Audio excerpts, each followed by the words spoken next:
I'm talking all about my holiday crafting aspirations. And yes, I'm using the term aspirations very intentionally because these are in no way, shape, or form plans. So this is usually a knitting podcast, but I do like to dabble in other crafts from time to time. And when it comes to holiday crafting and making decor and things like that, I do like to explore outside of my traditional just knitting for the most part that I do most of the year.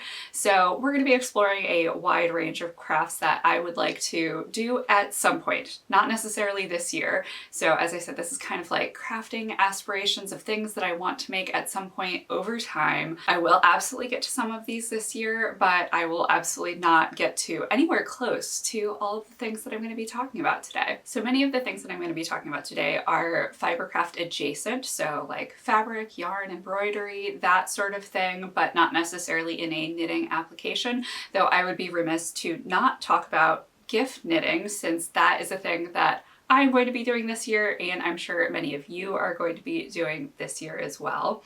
So we're going to start with some holiday gift stuff and then getting into the other holiday crafts that are inspiring me this year. I'm not going to get to everything, but I do want to tackle some of these projects. It's the weekend before Thanksgiving and there is holiday stuff everywhere, of course, heading into like this big shopping week of Black Friday, Cyber Monday. All of the retailers are kind of bombarding us with everything that you could buy, Christmas related and gift related and all of that. So this big push to like buy all the things can honestly be kind of overwhelming, but I do like to use this time of year as inspiration of things that I would like to make, because there are so many cozy and beautiful holiday decor options that you start seeing at all different stores, whether it's, you know, a big box retailer or a more boutique store or your local craft store.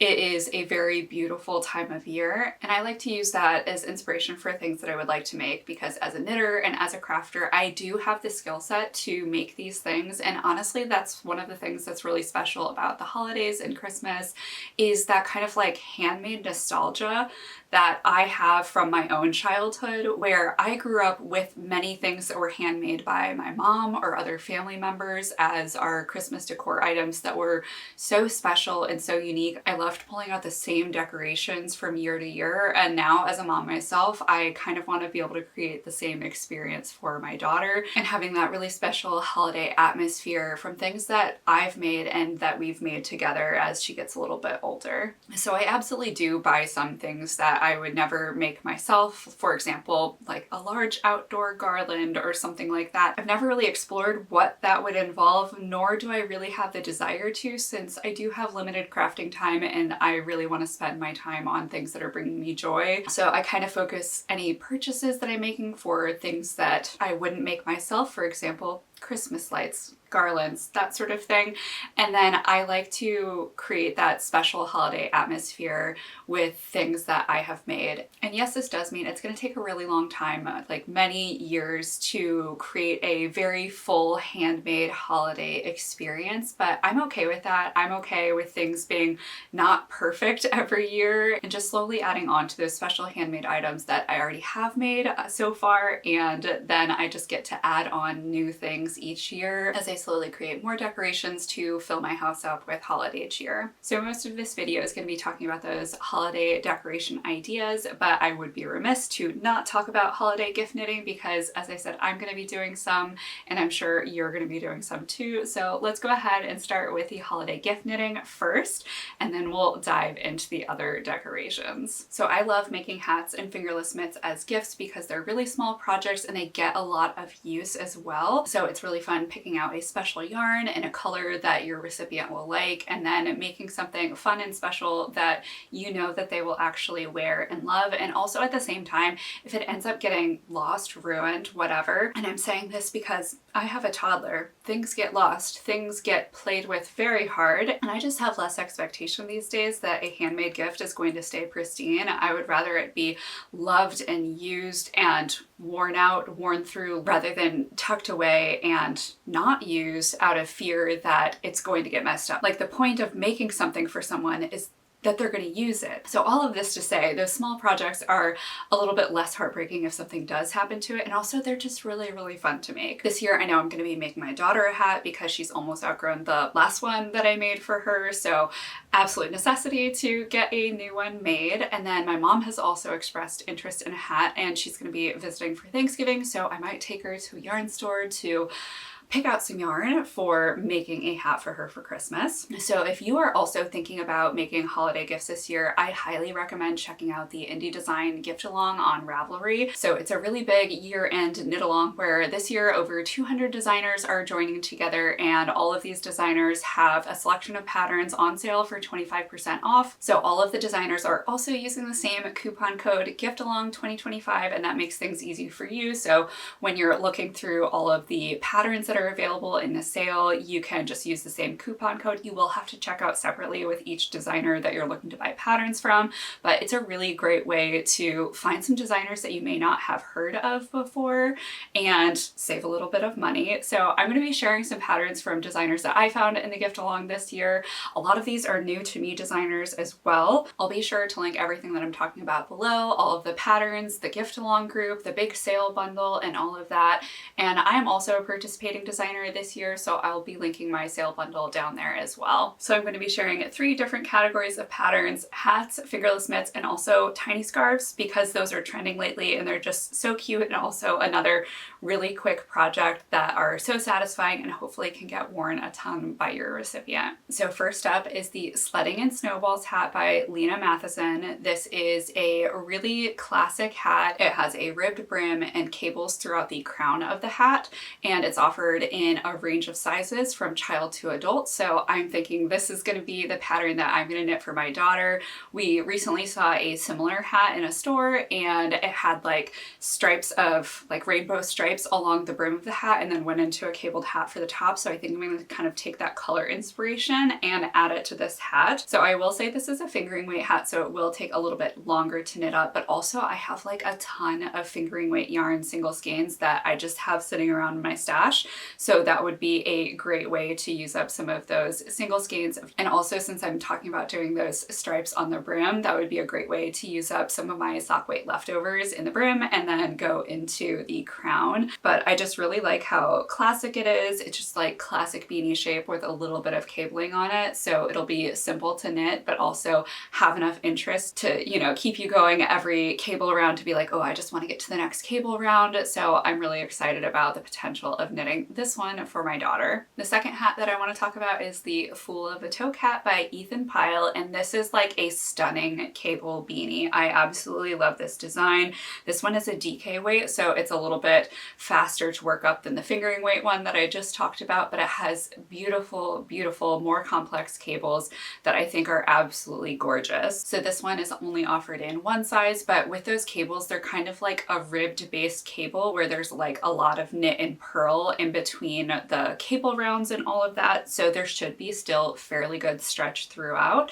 And this would be something that I would consider knitting for my mom. I think she would really like the pattern on this one. So my mom, being an adult, should fit that one size listed here. And I can always play around with gauge as well if I feel like it needs to be a little bit bigger or a little bit smaller than what is coming out initially based on my yarn and needle choice. So that's a great way to make sure the hat still fits, even if it is just in one size. On to fingerless mitts. The first pattern that I want to talk about are the Greenery mitts by Amy Vandelar, and oh my gosh, these are absolutely stunning. So these mitts are worked in DK weight, and there's a ribbing on the cuff, and then it flows into like a leaf pattern and seed stitch over the back of the hand. These mitts are so beautiful. It's almost like they have the same vibe of like a William Morris print with that beautiful, whimsical, botanical inspired motif. And these are also knit up in 4 sizes. I just scrolled down here to look at some more photos and saw the thumb gusset, and wow, it is absolutely beautiful as well. So this is just such a thoughtfully designed designed pattern. I'm sure anyone who you knit this for would be so thankful to receive these, especially maybe a plant lover in your life with that kind of leaf motif at the back of the hand. Next are the Hudson Ripple Mitts by Jennifer Shields Toland, and these are more simple designs, so I wanted to feature something a little bit simpler than the more complex greenery mitts, and these just have a nice little zigzag of I guess a traveling knit stitch over a field of garter, and it's just a nice little dynamic textured pair of mitts. Really cute. These are in worsted weight and in 3 sizes as well, so you'd be able to fit a wide range of people who you might be knitting for. So what's fun about this pattern is that not only do you get the fingerless mitt instructions, you also get full mitten instructions, and while it's not like that hard to kind of extrapolate how to make a mitten out of a fingerless mitt, it is always so nice when you don't have to do that work, when someone else has done it for you and all you have to do is follow what they've said to do and it turns out beautifully. You don't have to worry about how the decreases should be done or anything like that.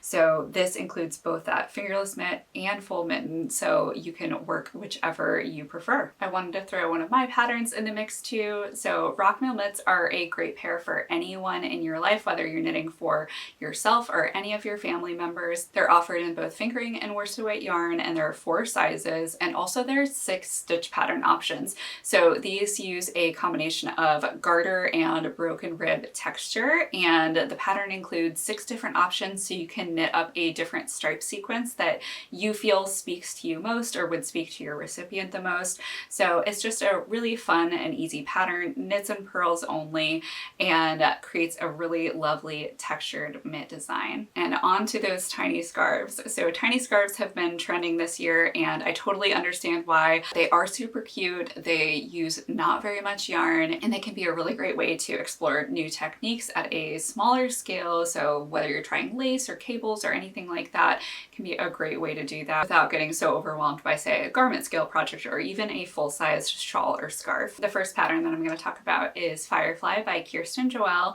and this is so cute. It uses a garter base but has a beautiful eyelet edge. If you haven't found Kirsten's designs before, I highly recommend you go check out her back catalog. She has tons of really beautiful things, whether you're interested in shawl knitting or garment knitting, and a lot of pretty lace patterns as well. So she's somebody to check out if you haven't already. But this tiny scarf is worked from corner to corner, so you're going to be starting off with something really, really tiny, and your work is going to move super fast as you work across. I think it looks so cute, and there are 2 sizes offered in the pattern. It's styled both as like a hair scarf as well as like a small neck scarf. These are both really beautiful, and I just love how they add a sweet and feminine vibe to the tiny scarf trend. The last pattern that I'm going to talk about today is the Versailles scarf by Juliette Picot. This is a tiny scarf as well, and it also features lace, but the vibe of this one is very different from the last one that I just talked about. So this one has an all over lace pattern through the center, and it looks a little bit more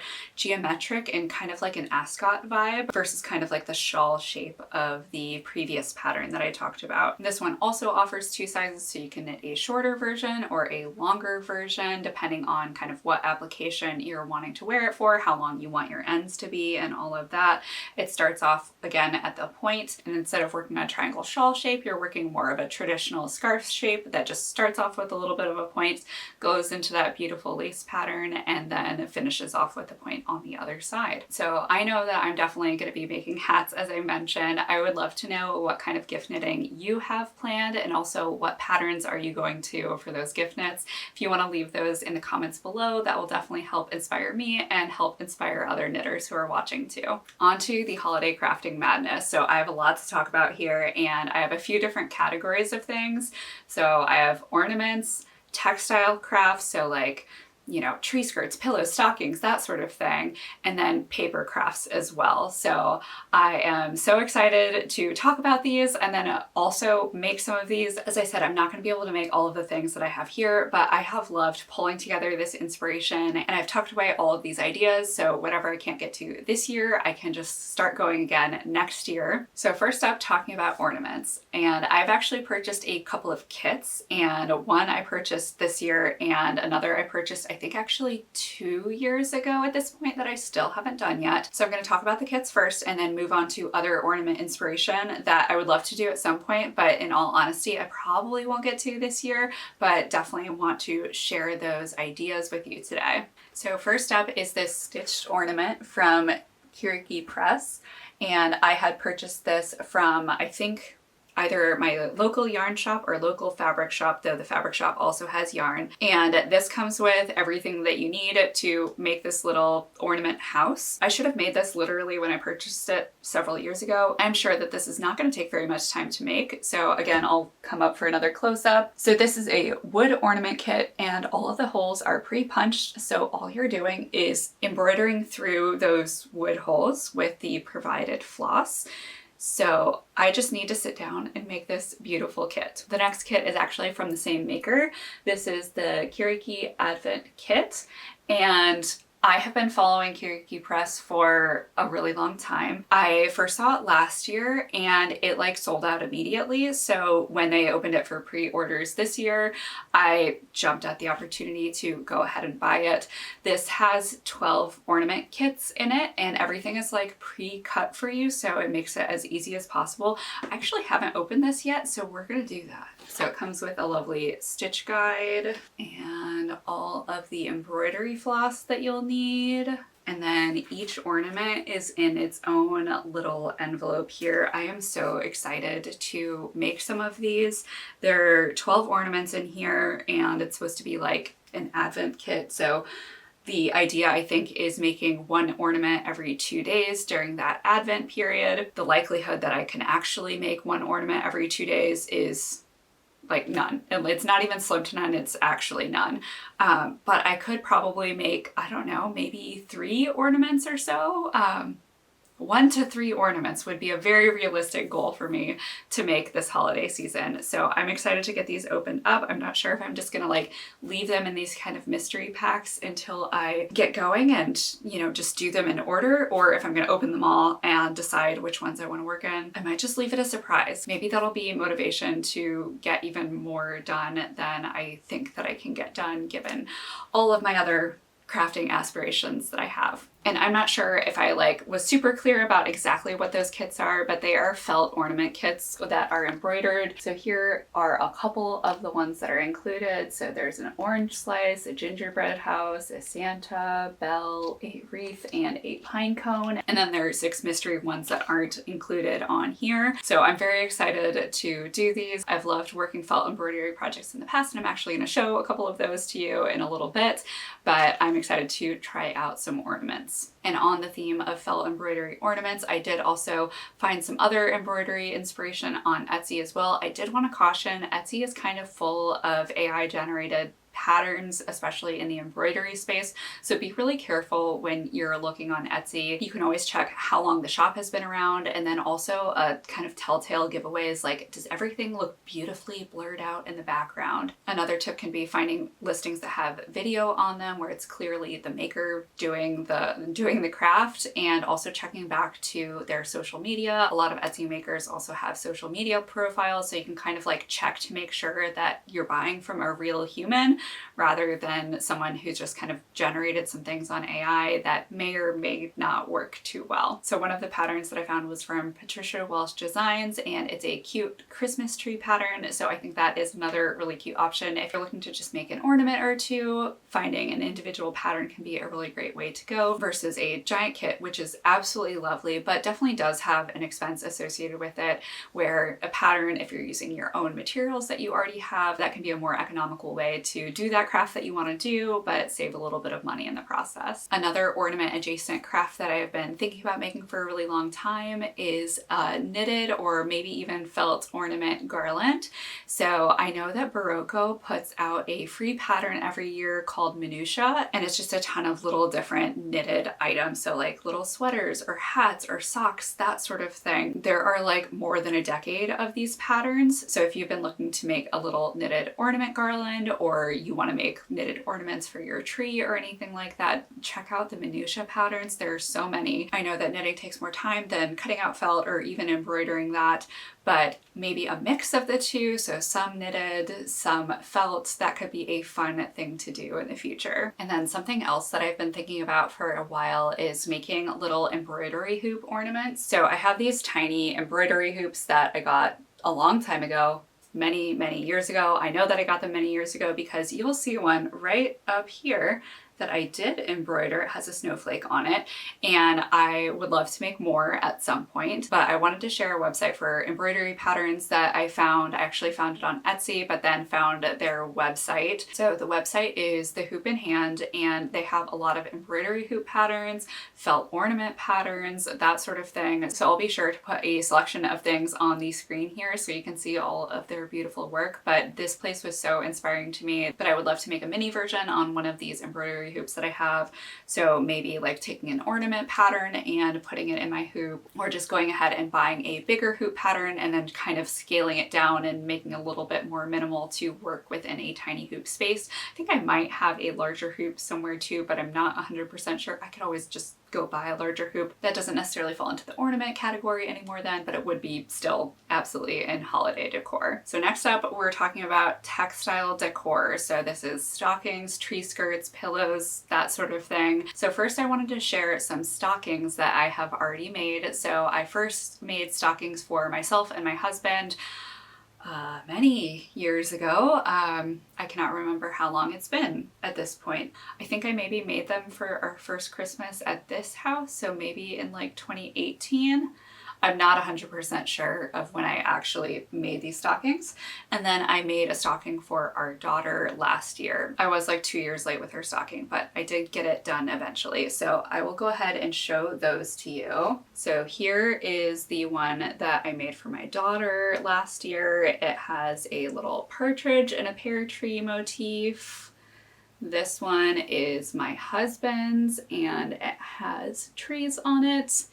And then mine has a little holly branch. So these are all felt applique and embroidery. So I just like self-drafted a stocking shape on some paper grocery bags and sewed together the stockings. And then, well, I guess I embroidered them before I sewed them together. So I did all the felt applique by hand. So all of the felt pieces are stitched down with just like regular sewing thread, and some of the bigger details are done with yarn instead of embroidery floss. And once I had the embroidery done, then I sewed everything together. And I'm sorry, I did not use a pattern. I have enough sewing experience that I don't really need to use a pattern to figure out how to do a fully lined stocking kind of situation. So I just kind of winged it to get the results that I wanted here. And I absolutely love all of these, how they turned out. They're so beautiful and feel really special to me, and I want to make more things that have this really special vibe. So those are the kind of textile decor projects that I want to keep working on for future years. So if you're looking to make something similar, I will share the pattern that I actually had as my inspiration for these stockings. I just kind of looked around on Etsy to find things that had the aesthetic of what I was going for, to give some motif inspiration and that sort of thing when I was first doing my husband's and my stockings several years ago, and I had come across this pattern. So that one kind of gave me the idea for these felted applique stockings. So I'll be sure to share that. And lately I've also been seeing a lot of quilted stockings around that look really beautiful, and just quilted things in general, like project bags, actual quilts, quilt jackets, quilt inspired knitting, quilt inspired buttons. Quilts are just kind of everywhere. So I'm going to share a couple of patterns in the description below for these quilted stockings that I found that I think are really cute. All right, on to pillows. And I went into a rabbit hole on pillows. So I just went to a bunch of high street retailers to see what kind of beautiful Christmas items they have in their assortment this year, and just put together collages for things that I found really inspirational. In terms of actually making a pillow, I have a lot of options. I could go for the felt applique kind of route. I could weave, I could punch needle, I could do a combination of these crafts, I could quilt. There are so many things that I could do to to make pillows that feel really special. I'll just go ahead and share a couple of examples of other little crafty samples that I've made over the years. So this is a little punch needle piece that I did. This is technically the back, but I like it better than the front here. The front is also cute, but I think the back is really special with the flatter texture. And this was a punch needle that I did that was inspired by Catherine Watson's block prints. And I just kind of translated it into a little punch needle design. I still haven't done anything with this. Like I need to figure out a way to frame it or something. But I do think that making a pillow with this kind of motif would be really, really pretty for the holidays. And then I also made this tiny weaving a couple of years ago, and this is not done. I have a lot of ends here, but this is really cute. I was kind of going for like a geometric but holiday themed aesthetic. I think the reason why I didn't end up weaving in all of the ends and stuff is because I realized I ended up being offset. So there's less space over here than over here, so it's not like fully centered. But I do think that I will go in and weave in all of the ends on this and maybe add some additional fringe to make like a little dollhouse rug, because we have a dollhouse that we're going to be cleaning up for my daughter. One of the neighbors was just getting rid of a dollhouse and just had it on the side of the road, and I'm like, are you guys getting rid of this? They're like, yes, do you want it? So I took it back home, but we need to furnish said dollhouse at this point. So this could be a really cute dollhouse rug. But all of this to say, I can make little cute tiny weavings that could be incorporated into a larger pillow, or like top apply the weavings onto monk's cloth and then do a punch needle through the center to kind of like incorporate things. Or I could do like squares of weaving and then like a punch needle like grid around it. Anyway, there are so many options for really textural pillows that are really beautiful and very crafty and all of the things.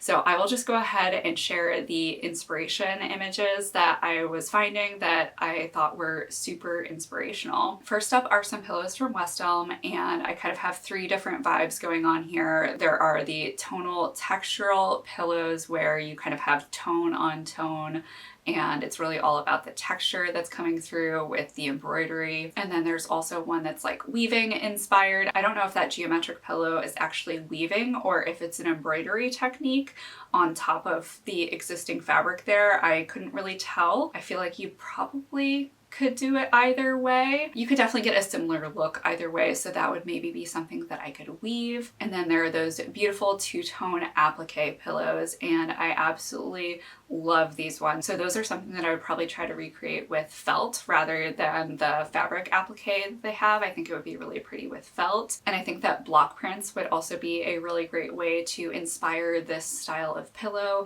So I would probably honestly just like freehand whatever design that I would want to create on the fabric that I'm making it with and hand applique everything together. Maybe use some like spray adhesive or something to keep things together in the interim, but I think these are really beautiful pillows and would love to make something like them. Next up are pillows from Pottery Barn, and again, they're kind of similar vibes to West Elm, but a little bit different. So there is, again, that tone on tone texture going on, as well as two-tone things, but the two tones are more like line work embroidery. So I was really liking those. And then also like the seasonal word situation. I'm not always like a word on decor kind of person, and by not always I mean I'm rarely a word on decor kind of person, but I do think like Noel or something like that would be really pretty on a pillow. And then a couple of others, these are from different retailers.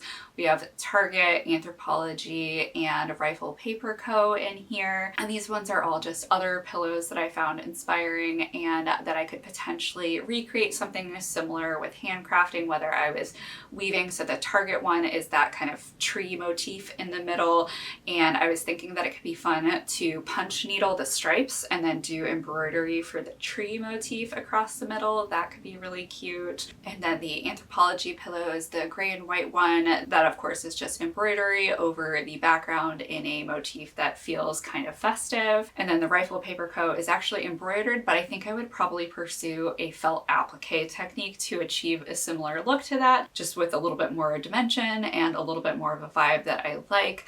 sort of like my stockings, so it would kind of match up with that. Moving on from pillows, we now are talking about tree skirts.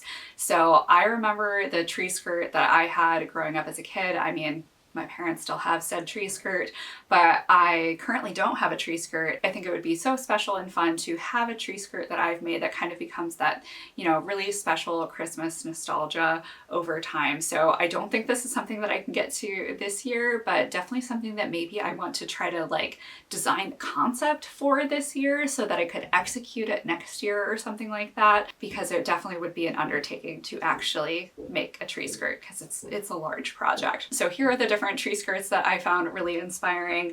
We have Rifle Paper Co. is the one in the middle, and that is like an over-the-top kind of situation. It's embroidered. I probably again would do a felt applique sort of thing. Target one is velvet with kind of an Art Deco style embroidery around it. And again, I might find a way to, instead of doing embroidery, do felt applique. The Anthropology one is the white background with red stitching with that little house motif going around the outside. I don't know if this is necessarily exactly my vibe. I feel like I would want something a little bit more dynamic in color, but I did like the effect of the repeated motif around the outside, so I could potentially take that sort of idea and translate it to a different motif or something like that. But I did find it really cute, maybe just not 100% what I would be looking for. And then the last two are from the company store. One is quilted and one is that kind of wreath motif all around the outside. The wreath motif is actually kind of what I think might be the most likely path that I would pursue, making a wreath out of felt applique all the way around, adding some embroidery. I think it would be absolutely pretty. So maybe something along those lines. Again, this is all just inspiration and I have no concrete plans to do anything yet, but I really would love to have something like this in the future. So something to put in my pocket for next year. All right, wow, I've been talking for a really long time now. We have one last category to go over, and that is paper crafts. So I have been seeing like paper chains and paper snowflakes all over Instagram lately, not necessarily on anyone's specifics account, but like I'll be going through my stories and somebody is putting up a paper chain over their window frame or something like that, and I'm like, I could totally do this too. I could make paper crafts, which are pretty straightforward. Like I did this stuff as a kid and helped to make my house a little bit more festive. And also these are probably some of the quicker crafts that I could make. So as I said, paper chains would be really, really easy. I could make them with wrapping paper. I could also use kids' art. So again, I have a child. She produces a lot of art and it could be a really fun way to repurpose some of that art to turn it into paper chains. So you would have little bits of her scribbles all over the paper chains that we could decorate our house with. We have a big window in our living room and of course there's like a curtain on it, so I could just drape a paper chain in front of the curtain rod. That could be really pretty. And then also windows in our dining area, I could add paper chains to those. One of them already has like a wood circle garland situation in it. Technically it's Christmas decor, but we leave it up year round, so I could add a paper chain to that area too. It'd be a really easy and fun activity to do, and maybe even could be straightforward enough for my almost 3-year-old to participate in. I'm not sure if she would understand the concept of like placing the paper through and folding it and then taping it to like make the next link. But we could at least try it and see what happens. She could just like make a bunch of circles and then I could link them together. So that's an option. We'll see. That might be a fun little crafting project for us to do together. And then I remember making paper snowflakes all the time as a kid, like elementary school years especially. My sister and I would make a bunch of paper snowflakes, like putting together paper fans and then cutting them out, making them out of paper plates, that sort of thing. I have such great memories of doing that with her, and I think it would be fun to just do again myself, and also maybe make a little bit more complex ones compared to what I made as like, I don't know, 2nd, 3rd, 4th grader when I was a kid. But they're really beautiful 3D paper snowflakes that you can make. I was just briefly kind of like scrolling through Google results of paper snowflake DIY, and there are some really, really stunning ones out there. I would love to try my hand at some of those more complex paper snowflakes. So not quite as easy as a paper chain craft, but probably still really, really doable and faster than some of these other larger scale crafts like making a holiday pillow and that sort of thing, where I kind of have to like figure out the concept of the thing and then do a slower craft than folding and cutting paper. And last, I want to talk about paper quilts. So as I mentioned earlier, I've been seeing quilts absolutely everywhere, though I don't think I've really seen that many like paper quilt crafts. So of course there's like the technique of English paper piecing in quilting. I've not ever done this before, but I know the fact that it exists. So this is not that, but what I would be doing is, again, going back to that kid art that I have a lot of and cutting apart some pieces of art and turning them into a quilt motif. So taking something that was done on like a dark construction paper with something that was done on light computer paper, and that might mix together nicely to make a quilt pattern. I think that would be a really special way to take some of that like mass quantity of art, because it is so hard to display all of it, and turn it into something really, really special. I feel like this could also be a really fun gift for grandparents. Again, I'm not sure how much time I will have on my hands to be able to execute this sort of thing, but you know, if I was making like a small quilt block, I probably could make a couple of those. I definitely could at least make one for our house. I think my daughter would be really excited to see some more of her art on the walls. We do, of course, put up her art. I have one of those frames that kind of opens and you can keep adding more stuff to it as she makes more. But I think it would be really fun to add something else into our house, something new and different from what we already have. I could hang some more in her room since she doesn't have her own art in her own room. So that could be a fun way to celebrate her creativity in a really special way. If you are still here, thank you for sticking around this long. I had a really lovely time talking about all of my holiday crafting aspirations. I hope you found this video inspirational and came away with some ideas for things that you would like to make as well. I would love to hear about your holiday crafting plans in the comments below, whether it's knitting or other holiday crafts like I'm planning to pursue as well. If you enjoyed this video, I would greatly appreciate it if you gave it a thumbs up. And if you haven't already, hit that subscribe button. It'll make sure that you don't miss out on any future videos. Thanks so much for watching, and I will see you next time.